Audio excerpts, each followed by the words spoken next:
What is up, everybody? Welcome back to another video. And in today's mixing video, we're in part 3 of our live mix of a new Disney track I'm working on. And in the previous 2 videos, the first one we kind of organized our tracks to prepare them to make it very easy for me to kind of see what I'm doing and stay focused and on track. And the second video, we talked about pre-mix EQ, and I spent a lot of time going to the individual tracks and just trying to cut out the annoying frequencies and kind of boost some of the ones that are a little more desirable in my opinion. So in today's video, we're going to be taking this a step further, and we're going to be starting to do a static mix. So a static mix is essentially when we take all the faders, all the volume knobs, bring them down to 0, and then balancing everything so we get a good level overall. Okay, so I'll take you through that. But first of all, what I want to do is I kind of want to create some other groups actually. So here's what I'm thinking. I'll take all my strings and I'm going to turn the stereo out. I'm going to turn the output and take that to a bus. So a bus is essentially a new track that's going to form, and you can see this input is now bus number 1. So all of these string tracks are now, so they were originally going to the stereo out. You can see this like pink strip on the bottom. That's basically my master fader. There's another thing that says master here, but I ignore that. So here, this is the stereo out. Everything's going to here. I've actually taken the strings now and I've put them all to a separate track, which then leads out to the stereo out, like so. So I'm going to call this my strings. And basically, if I put any processing, any EQ, any compression, any reverb on this bus, it's going to affect all of the strings together. This will come really in handy when we start doing top-down mixing in the next video. So that's the first one. So the next stereo out will now be directed to bus number 2. So that creates a new track for me. I'm going to call that, actually, I'm just going to call it wins there. Number 3, we're going to lead this out to bus number 3. And this will be brass. And then finally, well, actually not finally, 2 more to go. Bus 4 will be percussion. So I'm going to put for short perk. And then finally, we have our extras. So that's like choir, that's harp, and there's pianos in the percussion. So Cineorg is one of those as well. Bus 5 is our extras. Perfect. And then when we get time to do the reverb, we will create a separate track for that one as well. But for now, I just wanted to create these extra buses here. So overall, the levels shouldn't have affected anything. Everything should sound the same as before I created these, because all I did was change the routing and created some extra, like these are like middlemen. Before, the strings were going directly to the stereo out, but now they just have to go through another bus to get to the stereo out. So I haven't changed any levels or anything. Everything is pretty much the same. It's just I've created some extra tracks so that when I apply processing to each of them, they apply to the entire category of woodwinds or brass or whatever. So now we actually get into the static mix. So static mix is we're going to turn all the faders down. So that's going to be everything. I'm gonna just select everything. So that's every MIDI track, every audio track. I'm not gonna be turning up the MIDI tracks because those are muted anyway. And you see here, I'm actually gonna leave the string, like these extra buses I just created. I'm gonna leave those faders up because when I start bringing faders up, I want to actually hear those coming in. So for example, if the string here, let me see, pull this up here so we can see where these are going on. So if the string run is happening, if I turn this fader down, then I'm not going to hear anything, right? It's just muted.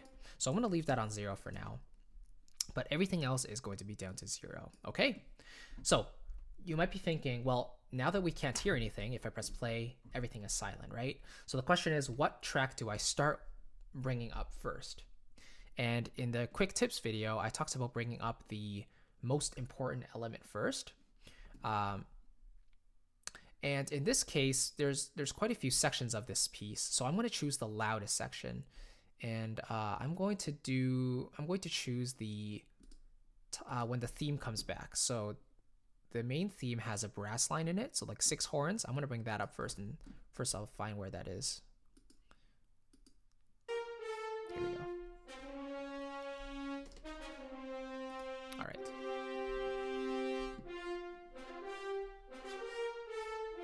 So, okay, I'm going to choose this section over here to create my static mix. It's a very full arrangement there. I have lots of elements working together. I mean, I could have chosen the end as well, but there's a little more going on, and the energy is a little more varied. So this section here, it's very up-tempo, it's very bright and everything. So I'm choosing this section to do my static mix. I'm going to choose my first track, my 6 horns. That's going to be my first fader that goes up. So I'm going to select 0. That's going to be my starting point, okay? So it sounds like this. Now what I'm going to do is I'm going to highlight this so I can loop it.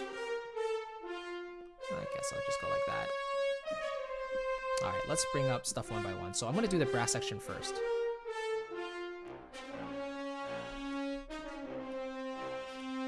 So, okay, the whole idea of the static mix here is I'm basically balancing every other instrument in relation to this 6 horns melody right here on the left.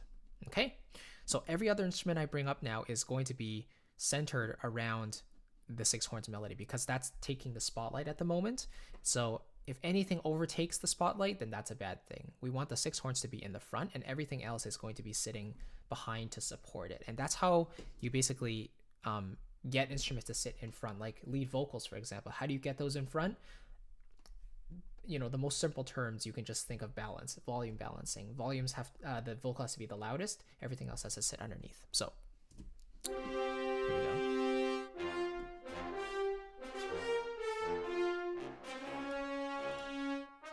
So my trombones are also enforcing the melody. So I'm going to tuck that in just under the horns.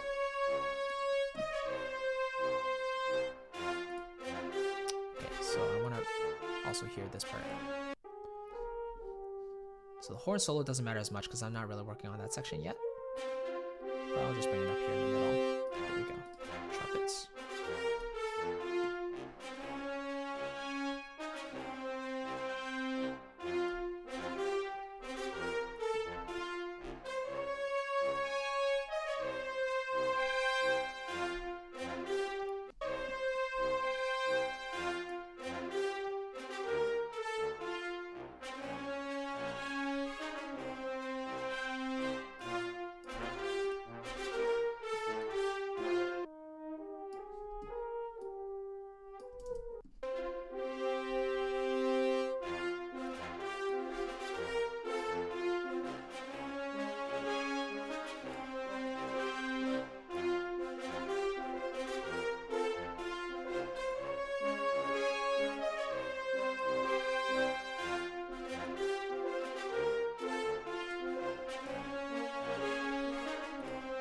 These chords are at the end.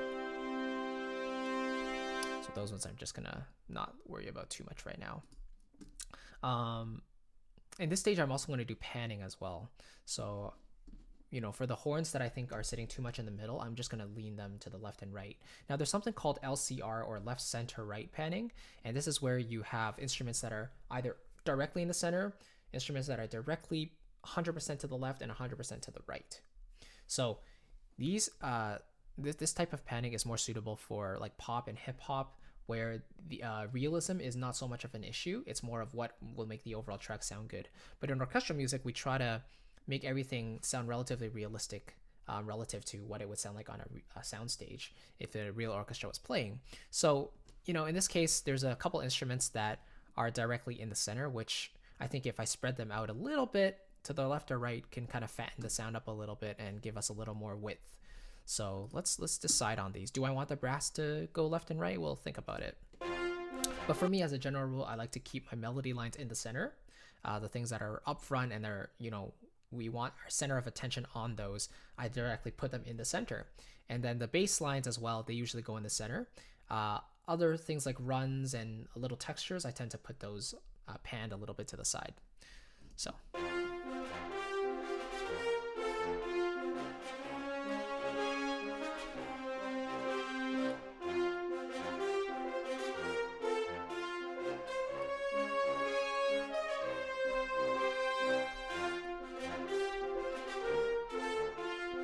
Okay, I'm happy with that.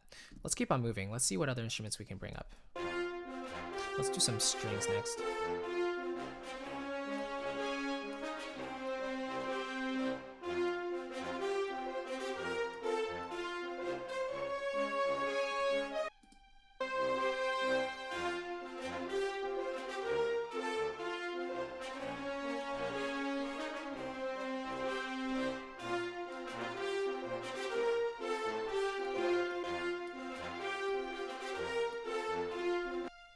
So this string line is more of a legato.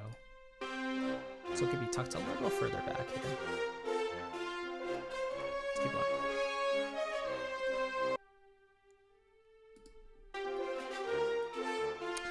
Okay, now some of these instruments are very, very quiet. What I might do is actually put a gain plugin on them just to bring the volume up a little bit. I don't want to overcook the fader here. I want to give myself room to move around.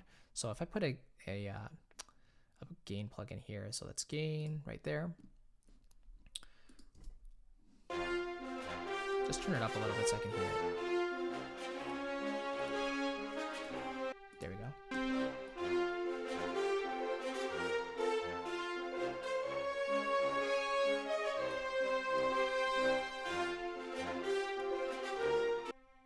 Same here, the cello need the gain, so I'm going to option actually.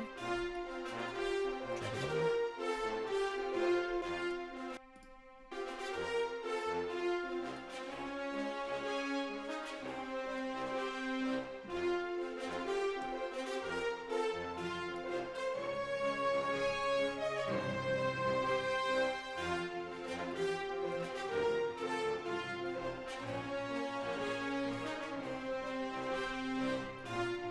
So let's do some penning now. So my violins 1 are actually doubling the melody in the brass. So I'm going to leave that up in the center. Violins 2, so he's just holding a sustain note, right?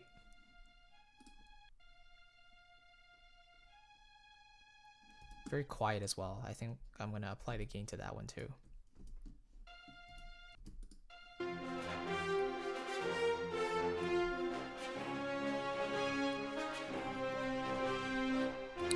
This one, I'm going to put a little bit to the left.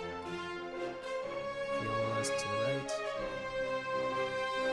Shall I can put it there on the left.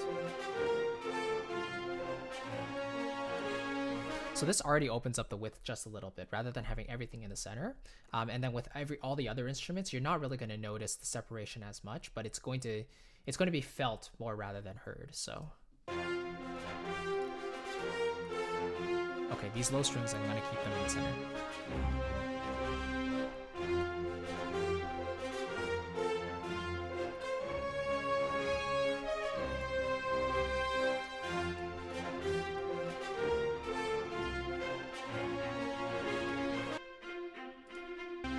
So this is more of an ostinato.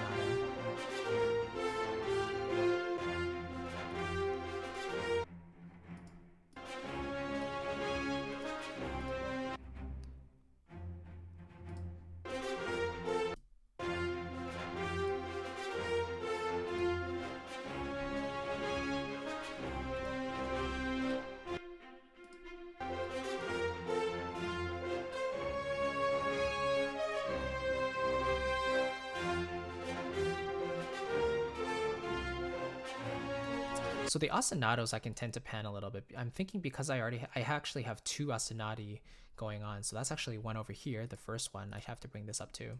So I'm gonna pan that one a bit to the left actually.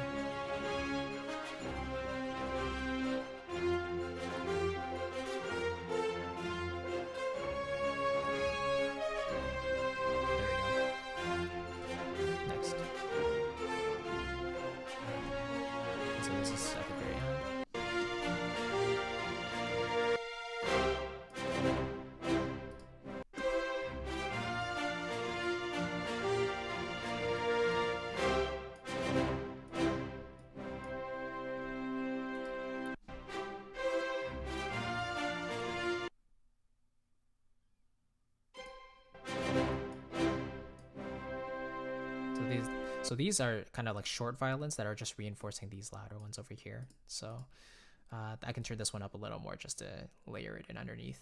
And then here you can already see the waveform for the low string sustain is relatively quiet. So I'm probably going to turn it up a little bit. So this is from a Chopos Arc 1.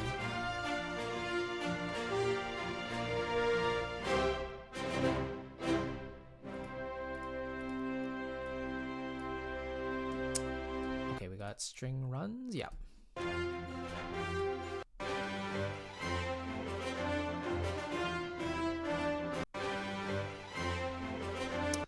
with that. Let's keep going. So what do we have here? String tremolos. I like these.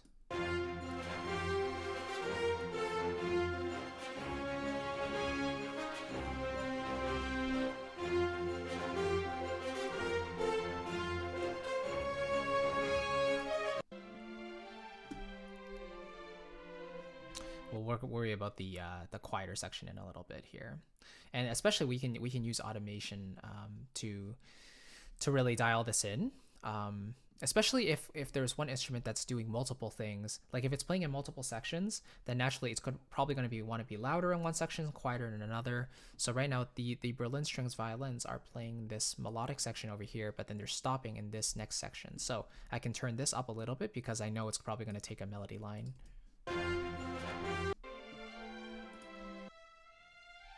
Right, that's going to layer in with Cinematic Studio strings really nicely. Let's keep going. What's over here?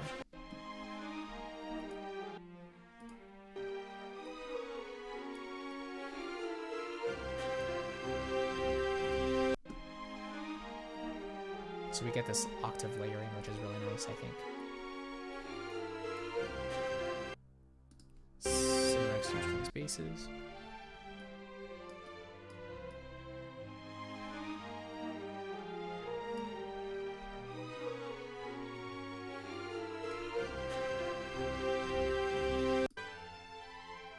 So now I'm moving to this section because most of these instruments are playing within the quieter sections. So this B section, I guess you could call that, I'm doing that for there.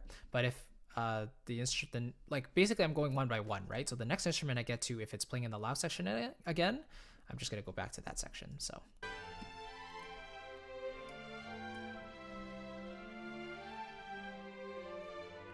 So I want the flute to enhance the texture. I don't want to take over, because it's supposed to be a string line. There we go. I think it sits really nicely just under the strings there. Hollywood Winds runs. Maybe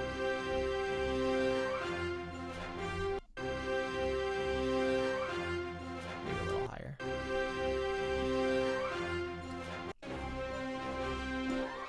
There we go. Sits nicely. Maybe to the right a little bit.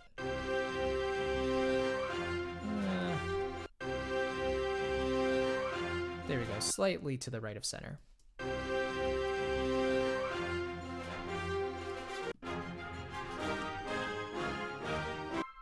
I really like these. I kind of wanted to do a kind of a fun woodwinds rhythm going on in this section, so I kind of used a staccato patch and I just had some fun with arpeggios and broken chords here. Let me go to the section. So you can hear it's a bunch of arpeggios. Except for those ones. There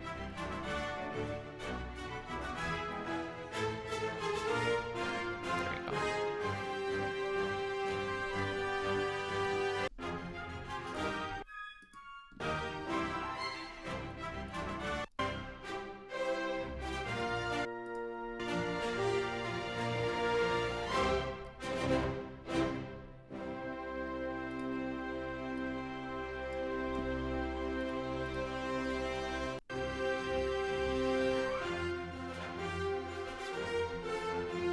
So now we have flute trills, okay. Don't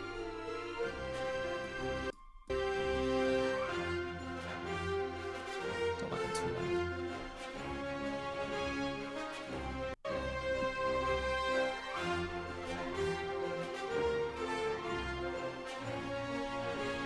Not bad. Okay, piccolo. Now, piccolo is naturally quite a loud instrument, especially when it's playing in its higher registers. So I'm going to be careful here and make sure it's just tucked underneath here, underneath the flute. I never really played that high with the piccolo anyway, so I'm just going to, I don't have to be too careful. You see, it's kind of just doubling the melody there, so.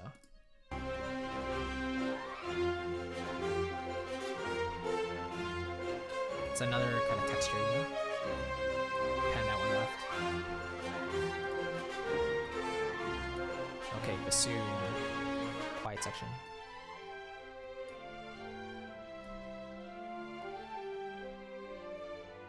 I do want it audible because it's a very warm sound. I think that's a good level for now.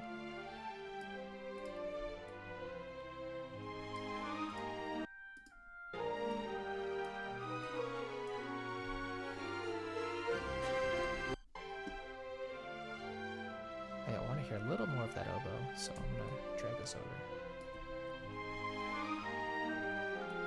So then I don't have to ride my fader too high.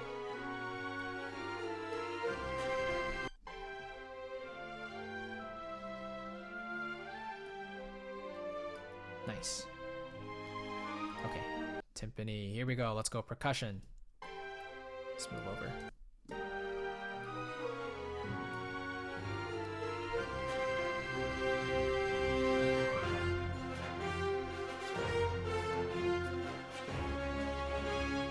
I love the emphasis that, like, this instant Hollywood sound Cineperk gives me. It's just like so good.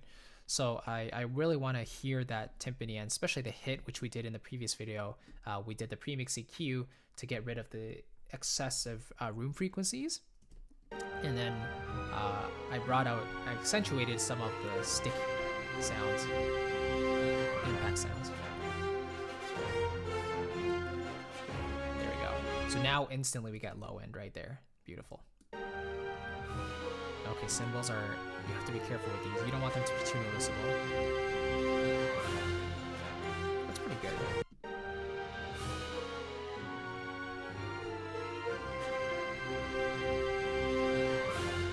Nice, I like that. Now, okay, by the way, in this entire process, you should be able to hear everything I'm doing pretty clearly in terms of volume, but in terms of where my headphone settings are at, in terms of how loud I'm actually listening to this mix as I'm doing this, I'm actually at the lowest setting, I believe. So this is very quiet, and that's why my voice is not, I'm not raising my voice when I'm talking. First of all, I know the microphone's pretty sensitive, but second of all, a general rule of thumb is, like, if you're, like, while you're doing this, while you're mixing, if you can talk to someone else next to you without having to raise your voice in dialogue, then that's a good level to be mixing at. You don't want to wear out your ears. You want to, keep objectivity, and, if it sounds good while it's quiet, it's going to sound great when it's louder, because our ears are very easily tricked into thinking louder is better. So we just have to be careful. Let's keep going. So we have snare and tom hits together. I just called it snare and tom, but it's kind of this epic hit here. Oh, right, I have to hear it. Kind of like that. I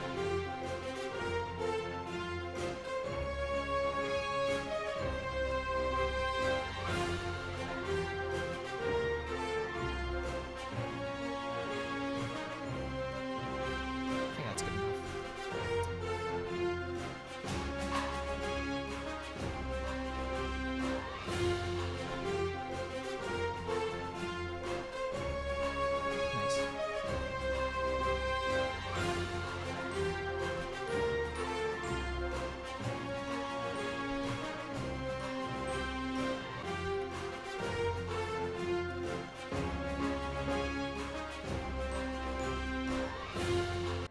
Piano's kind of playing these chords, jumpy chords.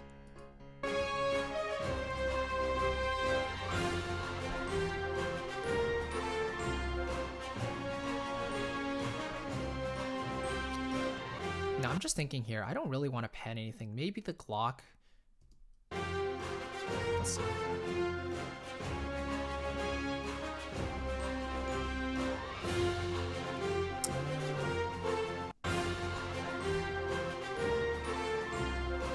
Yeah, maybe just a little bit. Yeah, just to put it, a little bit further back and also to one side, kind of simulates how percussion in a real orchestral setting are kind of spread out a little bit along the backs of the halls. So, all right, we're nearly there. We have this extras group to do, and then we're good for this section.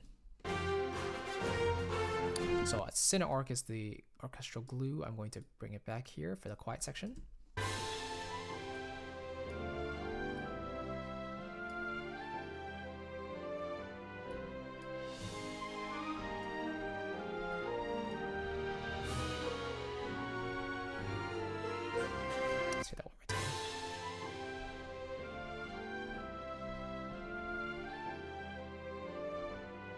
Now this is without an org.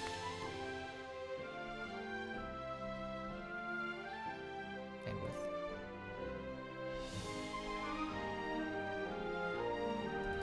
Nice. Okay. Harp flux. Tuck this in right under.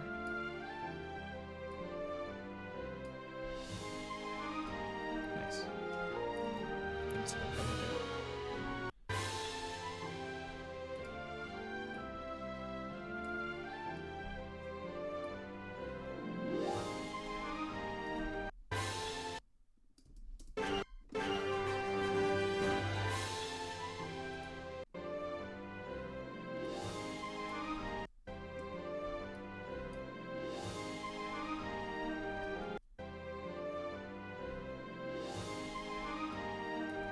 Maybe a little bit less.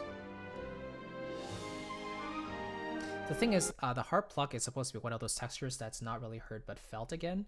So I kind of lowered it a bit, but now I'm also thinking that, you know, the instrumentation here is also kind of bare. There's not that much going on. So I want the harp to be one of those textures that you can really feel leading into the next downbeat.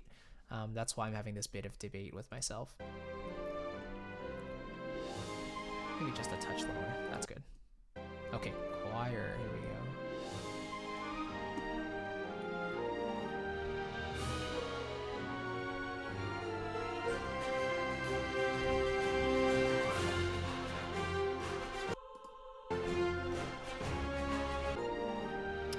So we're now on this epic section.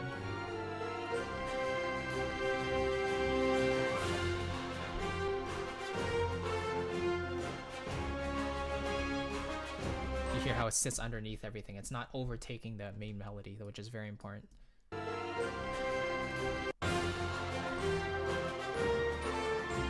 You can definitely hear it. Okay, let's go on to the male choir.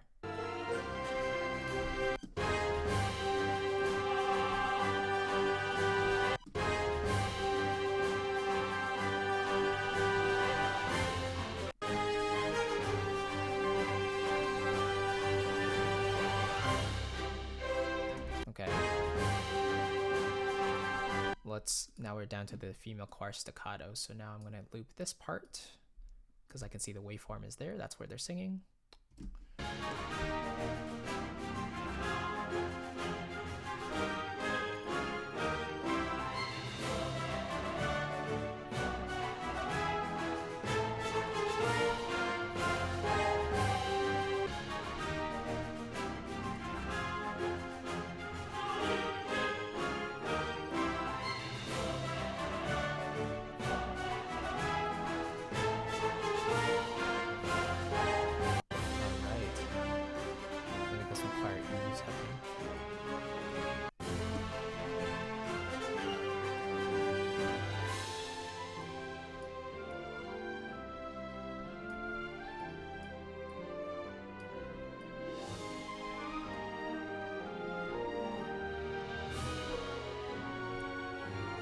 Maybe I'm just thinking now, maybe for the female loud choir, I'll put that slightly to the side, and then I'll put the males to the other side. A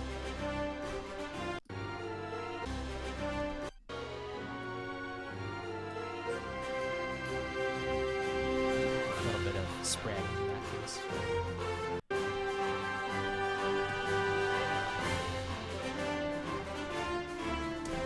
All right, and there we go. So that is my static mix, and oh, hang on, I'm not done because I forgot my bass drum, and I also forgot my tubular bells. My two contact instances I did not create into audio tracks, so let's also put those in.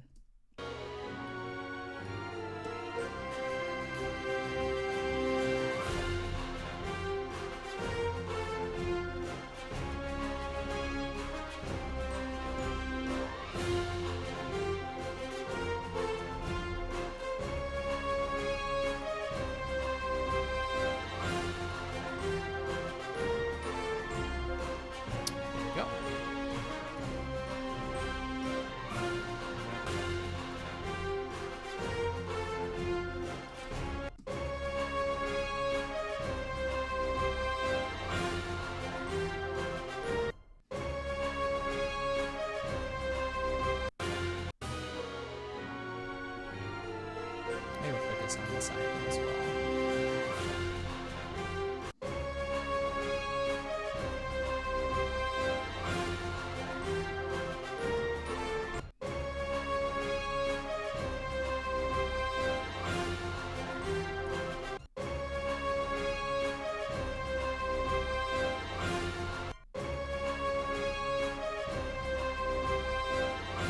Yeah, I think I'll leave it there for now. I might make some changes a little bit later, but I only really had 45 tracks, so this process doesn't take too long.